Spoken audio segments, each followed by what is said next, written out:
In one of my finer moments of self-deception, I swore to quit drinking.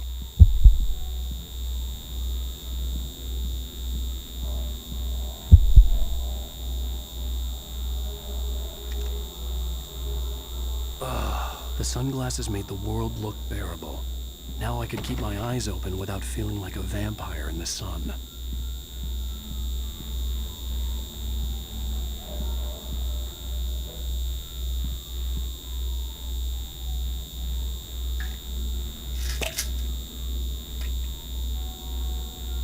The pills worked fast. The prospect of being awake started to seem bearable again. There was a message waiting for me on the machine.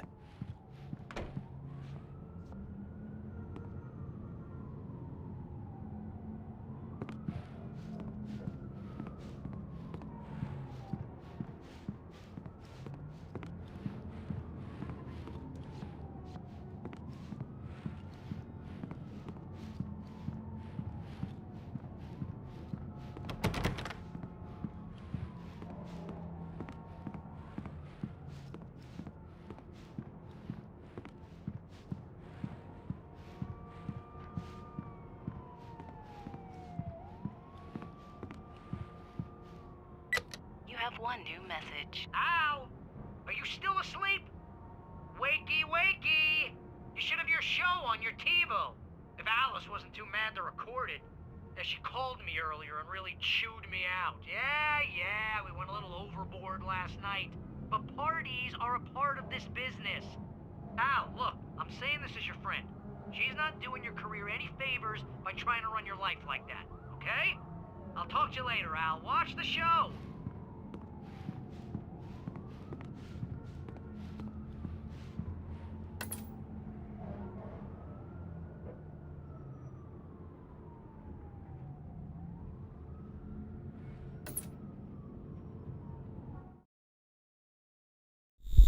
In one of my finer moments of self-deception, I swore to quit drinking.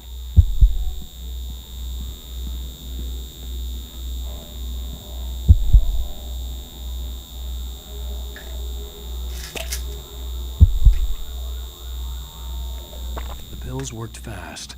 The prospect of being awake started to seem bearable again.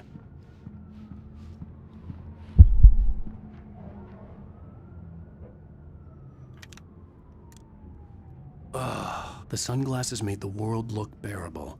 Now I could keep my eyes open without feeling like a vampire in the sun. There was a message waiting for me on the machine. You have one new message. Al! Are you still asleep? Wakey, wakey! You should have your show on your TiVo. If Alice wasn't too mad to record it. She called me earlier and really chewed me out. Yeah, we went a little overboard last night. But parties are a part of this business. Al, look, I'm saying this as your friend. She's not doing your career any favors by trying to run your life like that, okay? I'll talk to you later, Al. Watch the show.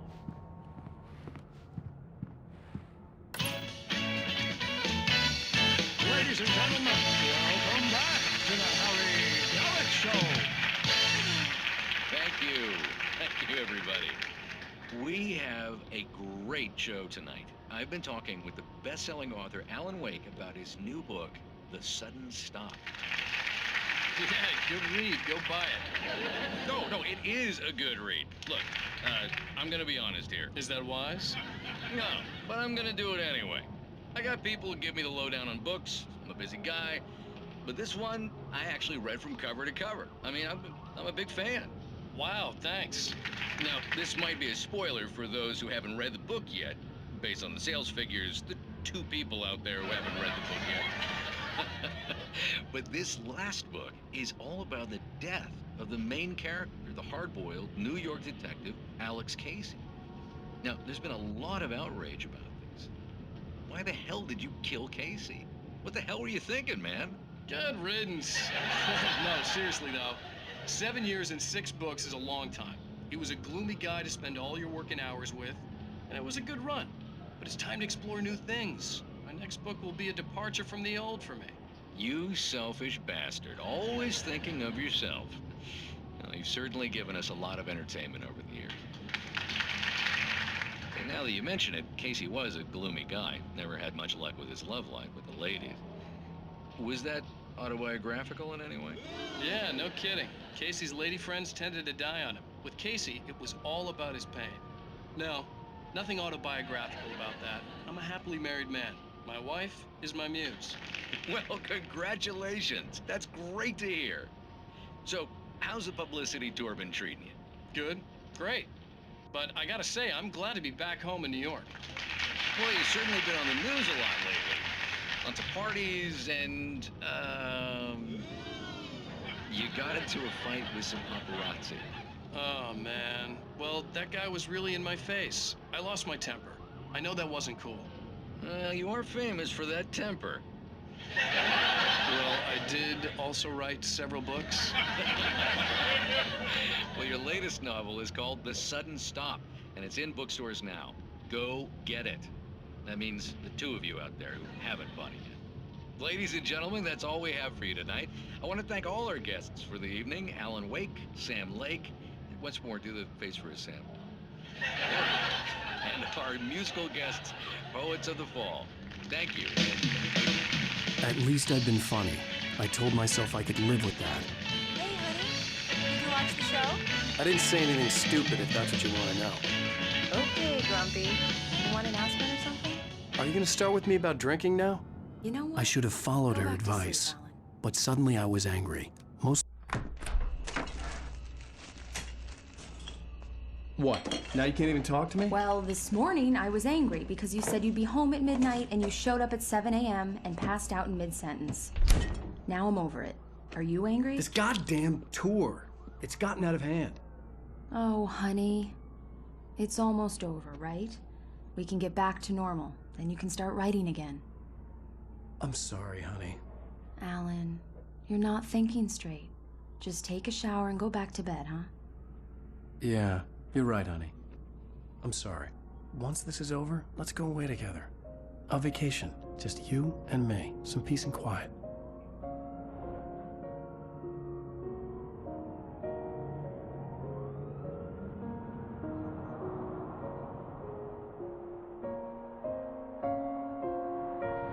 Somehow, the clicker was the key to the cabin. I had to return to Cauldron Lake to save Alice.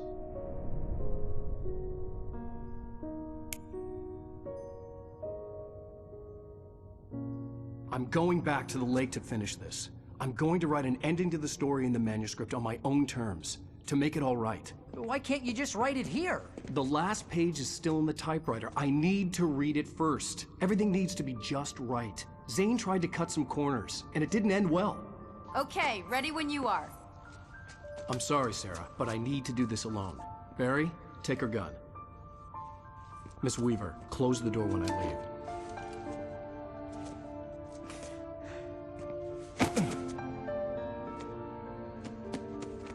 Good luck, Al.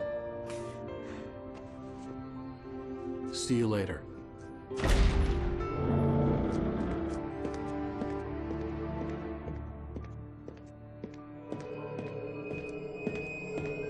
When I got out, it was warm and sunny.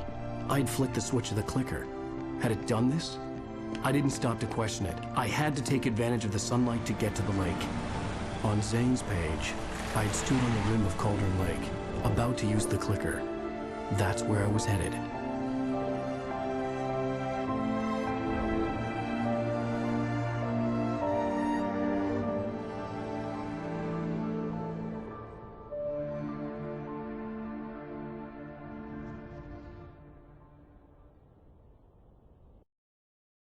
Alone, in daylight, surrounded by the beauty of the Pacific Northwest landscape.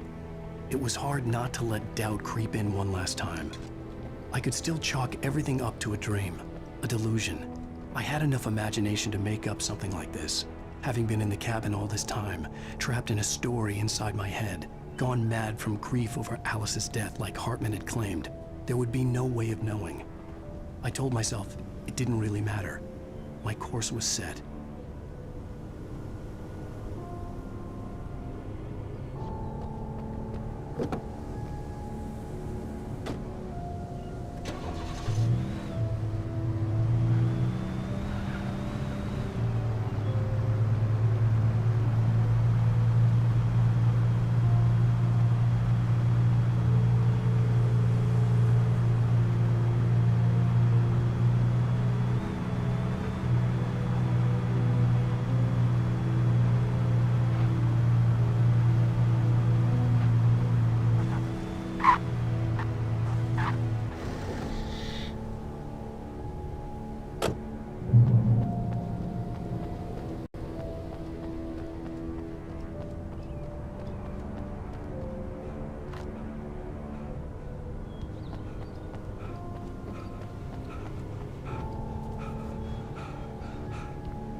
touch me.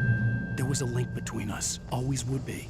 I could feel its presence again, getting closer. I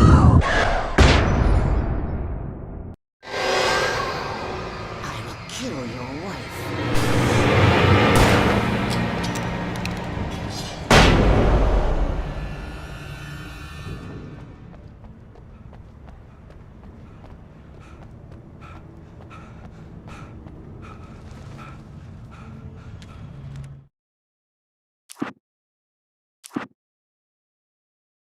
The Dark Presence was no longer trying to capture the writer so he could create the ending it wanted. The writer knew too much. He was too strong. And he carried a weapon left behind by Thomas Zane, something that could hurt it. Now, the darkness was doing everything in its power to simply stop the writer from ever reaching Cauldron Lake and the dark place it came from.